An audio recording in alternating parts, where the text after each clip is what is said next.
إن الحمد لله نحمده ونستعينه ونستغفره ونعوذ بالله من شرور أنفسنا ومن سيئات أعمالنا من يهده الله فلا مضل له ومن يضلل فلا هادي له وأشهد أن لا إله إلا الله وحده لا شريك له وأشهد أن محمدا عبده ورسوله يا أيها الذين آمنوا اتقوا الله حق تقاته ولا تموتن إلا وأنتم مسلمون يا أيها الناس اتقوا ربكم الذي خلقكم من نفس واحدة وخلق منها زوجها وبث منهما رجالا كثيرا ونساء واتقوا الله الذي تساءلون به والأرحام إن الله كان عليكم رقيبا يا أيها الذين آمنوا اتقوا الله وقولوا قولا سديدا يصلح لكم أعمالكم ويغفر لكم ذنوبكم ومن يطع الله ورسوله فقد فاز فوزا عظيما أما بعد إن خير الكلام كلام الله وخير الهدي هدي محمد صلى الله عليه وسلم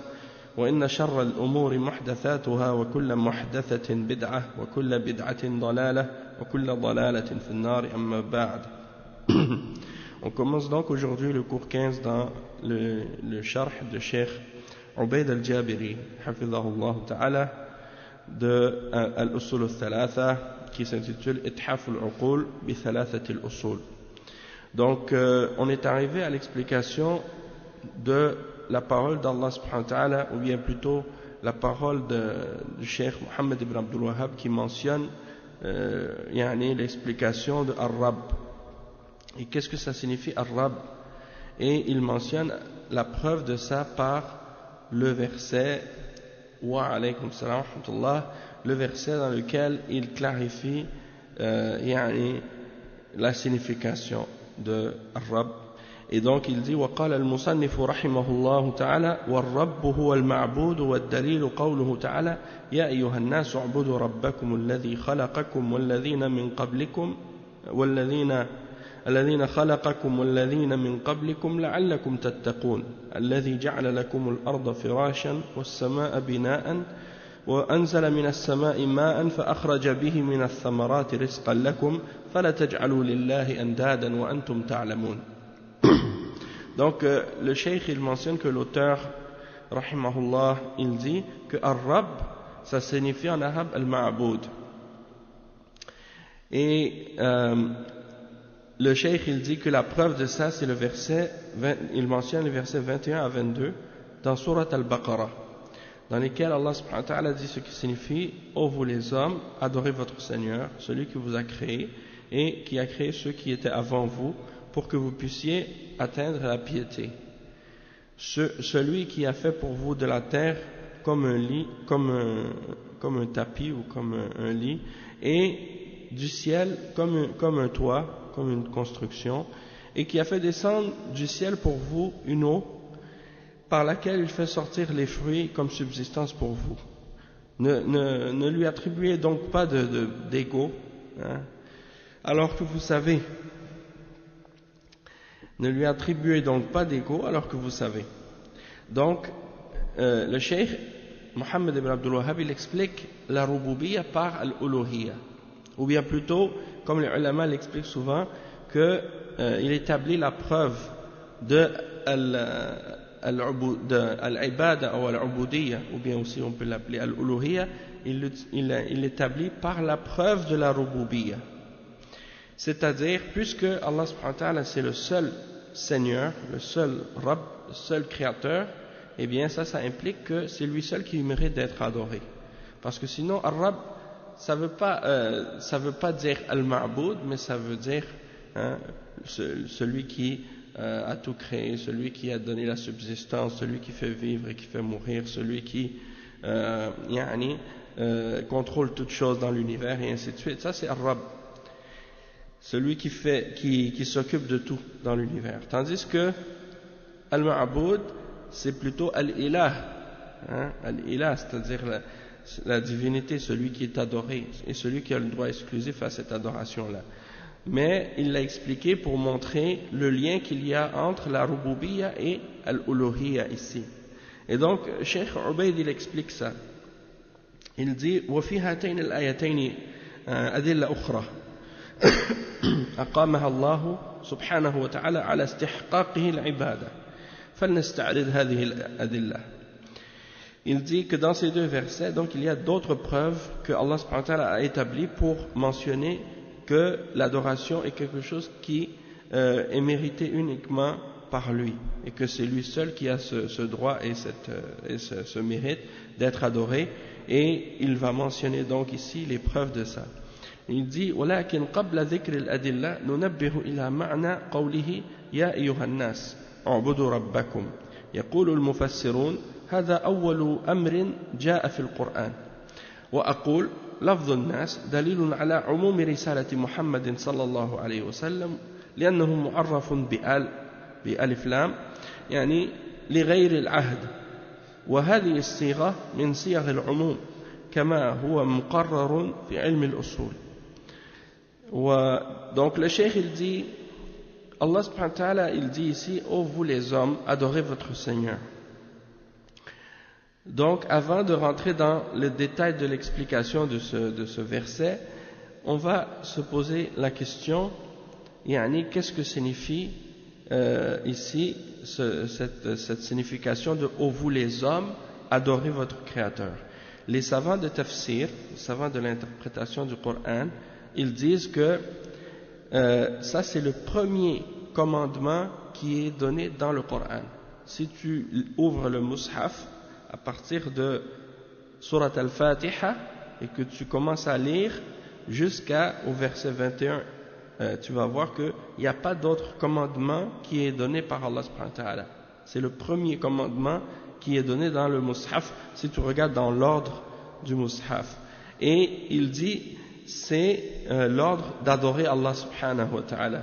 Et il dit ensuite وَأَقُولُ وَلَفْظُ النَّاسِ دَلِيلٌ عَلَى عُمُومِ رِسَالَةِ مُحَمَّدٍ صلى الله عليه وسلم لأنه معرف بألف لام. C'est-à-dire que quand Allah subhanahu wa ta'ala il s'adresse aux hommes, الناس, l'humanité, les gens, les hommes, ça veut dire que c'est une preuve du message universel et général du prophète Mohammed sallallahu alayhi wa sallam, puisque le terme ou le mot nas il est précédé par l'article alif lam en arabe qui indique qu'on parle de tous les hommes sans exception, et ça c'est une forme pour généraliser le terme ici.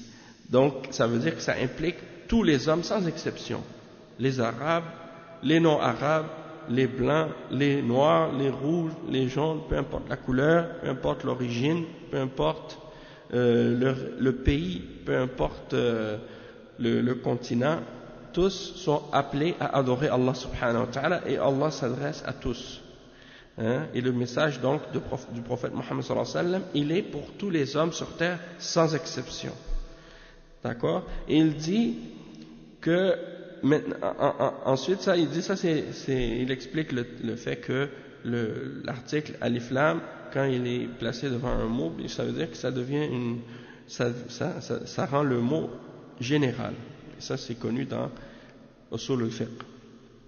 Après il dit وثمة سؤال هل يدخل الجن في عموم هذه الآية يعني الناس وما دل عليه من عموم رسالة محمد صلى الله عليه وسلم. الجواب الجن داخلون في عموم هذه الآية من جهتين أحدهما لغوي والآخر نصي شرعي. Donc la question que le cheikh pose ensuite, c'est est-ce que les djinns rentrent dans le sens général de ce verset, c'est-à-dire quand Allah s'adresse en disant ô vous les hommes, est-ce que ça comprend les djinns aussi? Parce que on sait qu'on parle du message universel et général du prophète Mohammed sallallahu alayhi wa sallam, et donc que le prophète sallallahu alayhi wa sallam est venu pour toute la création, c'est-à-dire pas seulement les hommes humains, mais aussi les hommes parmi les djinns, comme Allah subhanahu wa ta'ala dit dans le verset وَأَنَّهُ كَانَ رِجَالٌ مِنَ الْإِنسِ يَعُوذُونَ بِرِجَالٍ مِنَ الْجِنِّ. Allah subhanahu wa ta'ala dit il y a eu des hommes parmi les humains qui cherchaient refuge en les hommes parmi les djinns. Donc il parle des mushrikines qui cherchaient refuge en les djinns. Donc c'est pour dire qu'il y a le message du prophète sallallahu alayhi wa sallam, il était adressé aux hommes et aux djinns. Et donc comme on dit en arabe, at-thaqalayn, les deux mondes, le monde des hommes et le monde des djinns. Et le cheikh il dit qu'il y a deux preuves, ou bien plutôt on peut l'établir, que les djinns rentrent dans le verset, et que quand Allah dit les hommes, que ça comprend également les djinns, et ça peut être établi de deux façons, sur le plan linguistique et sur le plan du texte révélé. Et le premier point, le cheikh il dit وَأَمَّا اللُّغَوِي فَلِأَنَّ لَفْظَ النَّاسِ مَأْخُوذٌ مِنَ النَّوْسِ أو النوس وهو كثرة الحركة ومنه قول العامة مكان ينوس أي تكثر فيه الحركة. Le cheikh dit que sur le plan linguistique, on peut dire que les djinns rentrent dans le terme nas. Pourquoi? Parce que le terme nas vient de an-naws ou bien an-nawas, qui veut dire d'avoir beaucoup de mouvements, beaucoup de mouvements. Et c'est pour ça que les gens disent makanun yanus, c'est-à-dire un endroit dans lequel il y a beaucoup de mouvements. L'autre explication, c'est sur le plan de sur le point de vue religieux, la preuve religieuse. Il dit wa amma shar'i فلما رواه البخاري عن ابن مسعود فلما روى البخاري عن ابن مسعود رضي الله عنه في سبب نزول قوله تعالى أولئك الذين يدعون يبتغون إلى ربهم الوسيلة أيهم أقرب الآية قال ناس من الجن يعبدون فأسلموا الحديث. Donc lorsque Allah subhanahu wa ta'ala a révélé le verset 57 dans Surat Al-Isra, lorsqu'il dit dans ce verset ce qui signifie ceux-là, ils invoquent et ils cherchent un moyen d'être plus proche de leur Seigneur. Et ce verset-là, l'imam al-Bukhari l'a rapporté la cause de la révélation selon Abdullah ibn Mas'ud, et il dit il y avait des hommes parmi les djinns qui étaient adorés plutôt, yu'badun, nasun min al-jinn yu'badun fa aslamu. Donc il y avait des hommes parmi les djinns qui étaient adorés par les hommes et ils se sont convertis, ils sont rentrés dans l'islam. Et donc subhanallah, ça c'est des choses comme ça qui montrent qu'on peut utiliser le terme nas pour les djinns aussi. On peut utiliser le terme nas pour les hommes aussi. Et à propos de ça, j'ai entendu une histoire un peu surprenante et étrange de la part de certaines personnes en Haïti, qui supposément se sont convertis par l'intermédiaire du fait qu'ils ont appris à propos de l'islam par les djinns. C'est ce que certaines personnes ont mentionné. Est-ce que c'est vrai ou est-ce que c'est pas vrai? Allahu a'lam. Mais c'est des gens, ils ont supposément entendu parler de la ilaha illallah sans que personne ne leur en ait parlé, et ils répétaient cette parole-là. Puis plus tard, quand ils sont partis aux États-Unis, ils ont entendu des musulmans qui disaient cette parole-là, et il leur a demandé qu'est-ce que ça voulait dire. Et puis c'est là qu'ils ont connu que c'était en fait l'islam. Mais ils disaient cette parole sans vraiment savoir qu'est-ce que ça signifie. Donc est-ce que c'était par l'intermédiaire des djinns, ou bien est-ce que c'était un autre moyen? Allahu a'lam. Des fois les gens racontent des histoires, on ne sait pas toujours si c'est vrai ou non, mais si c'est quelque chose de vrai, ça montre quand même que parmi les djinns, comme Allah subhanahu wa ta'ala le dit dans le Coran, il y en a qui sont musulmans, puis qui pratiquent l'islam. Naam. Et il y a Surat al-Jinn qui parle de ce sujet-là, puis aussi Surat al-Ahqaf, dans lequel Allah subhanahu wa ta'ala à la fin il mentionne comment les djinns écoutent le Coran et comment ils se sont convertis à l'islam. Le cheikh il dit ensuite بقي بعد هذا استخراج الأدلة التي أقامها الله على استحقاقه العبادة في هاتين الآيتين فالله دعا الخلق إلى عبادته يا أيها الناس اعبدوا ربكم ثم بين ما يدل على استحقاقه للعبادة وكانت هذه الأدلة مما يقر به المشركون ولا ينازعون فيه لأنهم مقرون بتوحيد الربوبية يرحمك الله. Donc le cheikh il dit, il reste maintenant à extraire les preuves du verset que Allah subhanahu wa ta'ala a établi pour établir que c'est lui seul qui mérite l'adoration dans ces deux versets-là qu'on a récités 21 et 22 dans Surat Al-Baqarah. Et le cheikh il dit que Allah subhanahu wa ta'ala il appelle l'humanité et la création à son adoration en disant ô vous les hommes adorez votre Seigneur. Puis par la suite il mentionne les preuves que c'est lui seul qui mérite l'adoration et les preuves qu'il mentionne c'est des preuves que même les idolâtres avaient établi en eux-mêmes, ils avaient accepté ces preuves-là.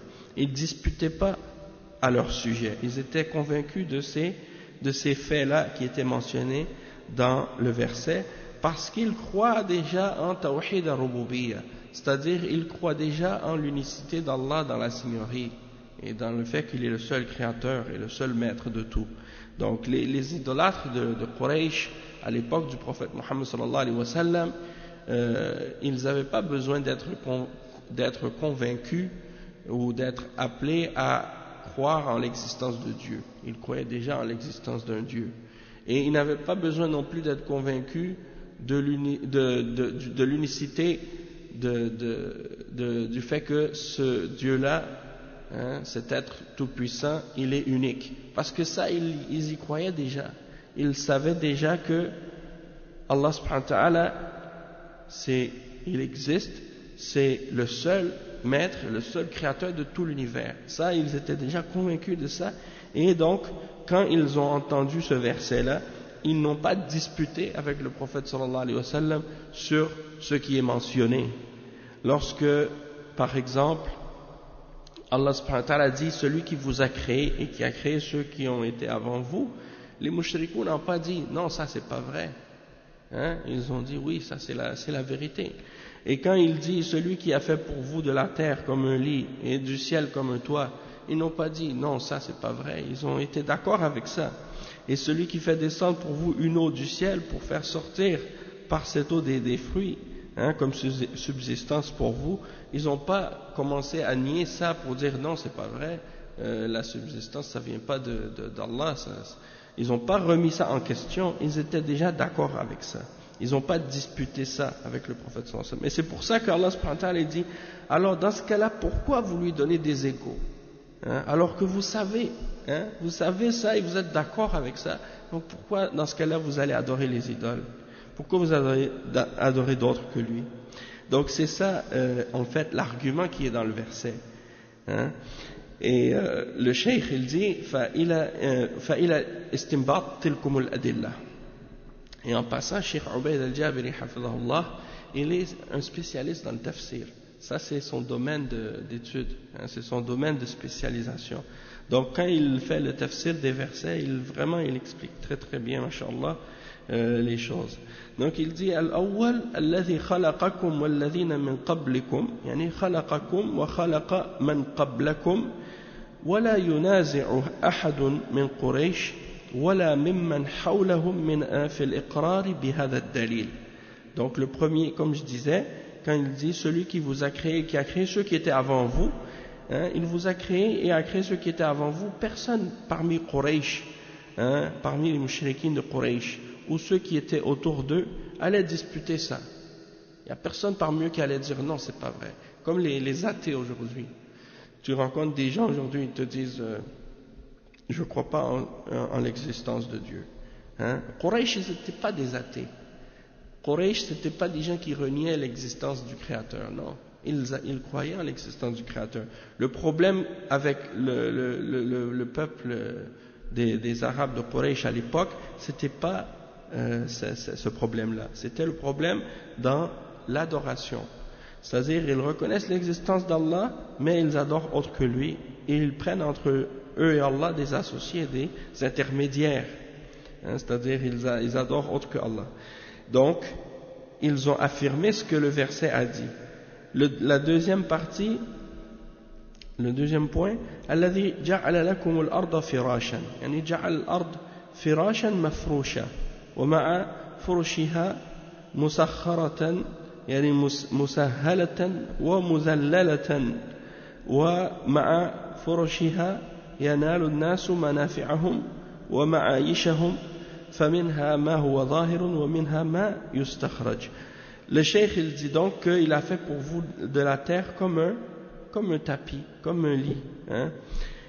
Et il a tapissé la terre, hein, et il l'a aplani, et il l'a assujetti, et il l'a facilité pour qu'on puisse la parcourir, hein. Et de cette façon, les hommes sont capables d'aller vers les endroits où ils ont besoin d'aller pour obtenir ce qui est bon pour eux, ce qui est bénéfique pour eux et ce dont ils ont besoin pour vivre. Et donc, ça c'est qu'est-ce qui est... parmi ces choses-là, il y a ce qui est apparent et ce qui est extrait de la terre, des choses que les hommes ont besoin. Et donc ça aussi, c'est une chose qu'ils n'ont pas débattu ou refusé d'accepter. Après, le point numéro 3, وَبِنَاءَ السَّمَاءِ وَالسَّمَاءَ بِنَاءً, ça c'est le fait que Allah subhanahu wa ta'ala a créé au-dessus de nos têtes les cieux, hein. يعني ورابعا وأنزل من السماء ماء, يعني juste par rapport au le fait que Allah subhanahu wa ta'ala a créé par-dessus nous des cieux, yani subhanallah, ça c'est yani une miséricorde et un signe pour nous, pour les créatures, qu'il l'a fait avec une grandeur, une immensité et une beauté incomparable. Donc quand on regarde ça, on est ébloui et on se sent pas à l'étroit, parce que il aurait pu le créer d'une autre façon, le ciel, hein? Il aurait pu le créer d'une autre couleur, d'une autre forme ou d'une autre façon, mais il a créé d'une manière et il a créé d'une grandeur qui en même temps nous fait voir à quel point c'est immense cette création-là. Et ça montre aussi sa grandeur à lui, hein? Parce que sinon, regardez, on est dans une petite pièce ici, hein, c'est pas le plafond, il n'est pas haut, hein, on est à l'étroit, mais comme si c'est dans le sens que on vit dans cet espace qui est petit, mais quand on va dehors, on voit le ciel, on peut même pas imaginer, même essayer de l'atteindre ou d'y toucher, hein. Et donc c'est pour dire que Allah subhanahu wa ta'ala, il est immense, il est grand, il est plus grand que sa création encore. Donc imaginez, si sa création est grande comme ça, donc essayez d'imaginer comme à quel point Allah subhanahu wa ta'ala est plus grand que ça, hein, subhanallah. Et le point numéro 4, وَأَنزَلَ مِنَ السَّمَاءِ مَاءً, يعني إنزال الماء من السماء يشرب الناس من هذا الماء ويسقون أنعامهم وزروعهم. Il fait descendre de l'eau du ciel, hein, et de cette eau on peut en boire et on peut abreuver les animaux et on peut abreuver la terre pour justement la cultiver. Ça c'est le 4e point. Le 5e point, فَأَخْرَجَ بِهِ مِنَ الثَّمَرَاتِ رِزْقًا لَكُمْ. Et donc il dit, il a fait sortir pour vous donc de la subsistance pour vous à partir de cette eau. إخراج الثمرات بذلكم الماء يعني المنازل من السماء, يعني النازل من السماء. فهذه 5 أدلة يعني جاءت في هذه الآية على وجوب عبادة الله وحده دون سواه, وبقي في الآية أمران آخران. Donc il y a 5 choses que Allah subhanahu wa ta'ala a mentionnées comme preuve dans ce verset pour établir l'obligation d'adorer Allah seul en dehors de quoi que ce soit. Et il reste 2 choses à clarifier dans le verset. Cheikh il dit أحدهما قوله تعالى لعلكم تتقون. فما معنى ذلك؟ أي لتتقوا. فلعل هنا للتعليل. Donc le cheikh, il explique que la première chose qui reste à clarifier, c'est la partie du verset où Allah dit la'allakum tattaqun. Qu'est-ce que signifie la'allakum tattaqun? Il dit li tattaqu, c'est-à-dire pour que vous puissiez être pieux et devenir pieux. Hein? La'alla, c'est dans le sens d'expliquer la raison ou la cause. Et il dit après at-taqwa fi al-lugha من الوقاية وهي الحذر من المكروه واصطلاحا فعل طاعة الله على نور من الله طلبا لثوابه وترك معصية الله على نور من الله وخوفا من عقابه والتقوى هذه التي أمر الله بها هي في الحقيقة عبادته وطاعته وفعل أوامره واجتناب نواهيه في العبادة والمعاملة والسلوك ولها 3 مراتب وهي فعل المأمورات ترك المنهيات واجتناب المتشابهات أو الشبهات. نعم. Donc le cheikh il explique que le terme taqwa dans la langue arabe linguistiquement ça veut dire de chercher à se protéger, hein, de chercher à se protéger, et c'est-à-dire de faire attention à ce qui peut être mauvais ou qui peut nous faire du mal. Donc ça c'est linguistiquement al-wiqaya. Taqwa ça vient de wiqaya, donc la protection. Deuxièmement, sur le plan religieux maintenant, at-taqwa c'est de chercher une protection contre le châtiment d'Allah. Et comment on prend cette protection d'Allah subhanahu wa ta'ala ou contre son châtiment? C'est en faisant ce qu'il nous ordonne, avec connaissance et en cherchant la récompense de ça, et en délaissant la désobéissance d'Allah avec connaissance en craignant son châtiment, en ayant peur de son châtiment. Donc quand tu fais ce qu'Allah t'ordonne avec connaissance et que tu espères sa récompense et que tu t'abstiens de ce qu'il t'interdit avec connaissance et en craignant son châtiment, alors tu fais preuve de piété. C'est ça la piété. Peut-être qu'en français le mot piété il a d'autres significations aussi, mais on utilise le terme piété parce que c'est le mot qui est employé pour traduire le terme taqwa, malgré que le terme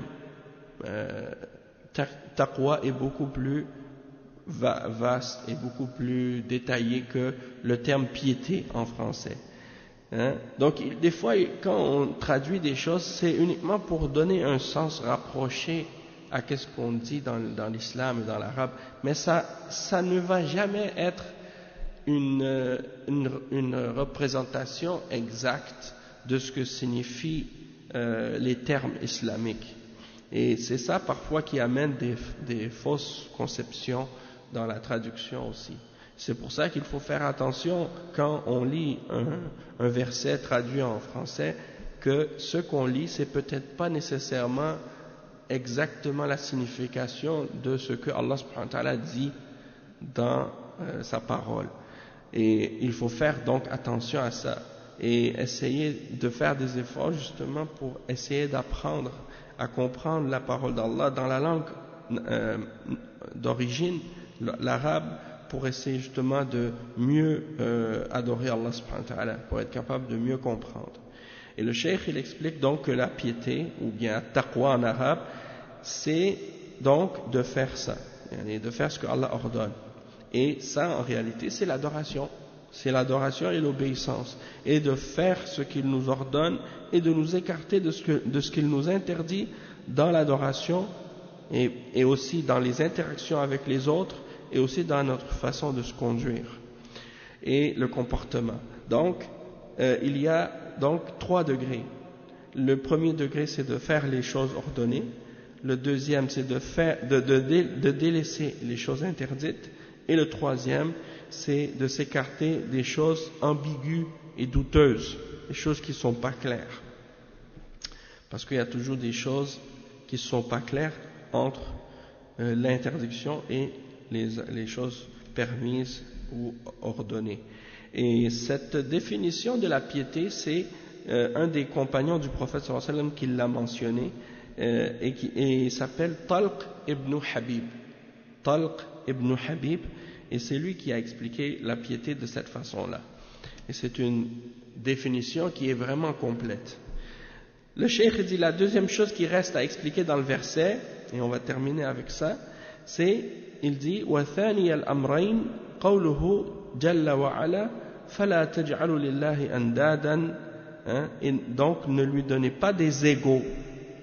وبدأ الآيتين بالأمر بعبادته وختمهما بالنهي عن الشرك به فلا تجعلوا لله أندادا أي شركاء فالند هو النظير والمثيل فلا تجعلوا لله أندادا وأنتم تعلمون أنه أمدكم بهذه النعم ولا شريك له فيها فأخلصوا له العبادة لأن الأمر بالعبادة مطلقا لا يكفي فلو قال رسول الله صلى الله عليه وسلم اعبدوا الله ما نازعه القوم يقولون لا بأس نعبد الله لكن قاسمة الظهر والمفرقة اعبدوا الله وحده أو اعبدوا الله ولا تشركوا به شيئا فهذا ما لا يريده القوم لتمكن الآلهة من قلوبهم خلفا عن سلف فكانت النزاعات والخصومة بل المفاصلة والقتل والقتال سبحان الله. Donc le cheikh il dit, donc la deuxième chose comme on a dit c'est ne lui donnez pas des égaux, et il a commencé donc les deux versets par l'ordre d'adorer Allah et il l'a terminé, il l'a conclu par l'interdiction de commettre le shirk, c'est-à-dire d'associer, de donner des partenaires à Allah subhanahu wa ta'ala. Et c'est pour ça qu'il dit ne lui donnez donc pas d'égaux, c'est-à-dire des partenaires, et an-nid en arabe ça veut dire an-nazir ou al-mathil, c'est-à-dire un semblable ou un pareil. Donc ne lui donnez pas des égaux et des partenaires. Et donc quand il dit ne lui donnez pas des égaux alors que vous savez quoi? Alors que vous savez quoi? Il dit que vous savez qu'il vous a donné toutes ces grâces-là et qu'il n'a pas de partenaire dans ça. Alors dans ce cas-là, ça implique que puisqu'il n'a pas de partenaire dans ce qu'il vous a donné et dans ce qu'il a créé, alors vous ne devez pas lui donner de partenaire quand vous l'adorez. Vous devez l'adorer lui seul, et purifier pour lui votre adoration. Il dit parce que seulement de dire adorer Allah, ça ne suffit pas. C'est pas suffisant de dire aux hommes, et le prophète sallallahu alayhi wa sallam, il ne s'est pas limité à dire aux gens de Quraysh adorer Allah, parce que le cheikh il dit si il avait dit aux gens de Quraysh adorer Allah, ils auraient dit d'accord, on adore Allah, parce qu'ils adoraient déjà Allah. Ils priaient à Allah, ils faisaient des sadaqas, ils faisaient le hajj, ils faisaient des adorations. Ils nourrissaient les pauvres, ils faisaient beaucoup d'adorations, les mushrikines. Mais le problème c'est que le prophète sallallahu alayhi wa sallam leur a dit adorer Allah lui seul. C'est là que ça a créé le problème. Quand il leur a dit adorer Allah et n'associer rien avec lui, alors là les Quraysh n'ont rien voulu savoir, et les mushrikines c'est là qu'ils ont un problème avec ça. Tu dis à un chrétien prie Dieu, adore Dieu, est-ce qu'il va te dire non? Non. Tu dis à un juif adore Dieu, il ne va pas te dire non. Mais tu lui dis adore Allah seul, adore rien d'autre que lui, adore pas Jésus, adore pas Marie, adore pas la croix, adore pas les étoiles, adore pas les idoles, adore pas les statues. Là c'est là que ça lui dérange. Il va dire non, il faut adorer Jésus. Il insiste à adorer d'autres que Allah, il ne veut pas adorer Allah seul. Et le cheikh dit parce que les idoles avaient pris une grande place dans leur cœur de génération en génération, et donc c'était là-dessus qu'il y avait le conflit et les disputes et même la séparation et même le combat, et le fait ils étaient prêts à tuer et à mourir pour ça, pour leurs idoles, subhanallah. Donc c'est pour dire que c'était ça en fait la vraie question. Puis le cheikh il dit قال المصنف رحمه الله وقال ابن كثير رحمه الله الخالق لهذه الأشياء هو المستحق للعبادة وهذا الكلام واضح بين ليس عليه مزيد ولا يحتاج إلى تعليق.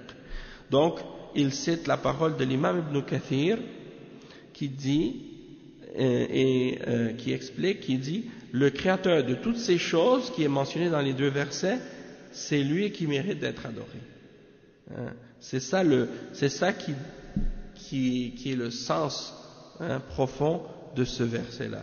Donc on va s'arrêter ici aujourd'hui, on continuera la suite demain, Inch'Allah. Et là, l'auteur, le Cheikh Mohammed ibn Abdul Wahhab, maintenant il va rentrer dans les différentes formes d'adoration.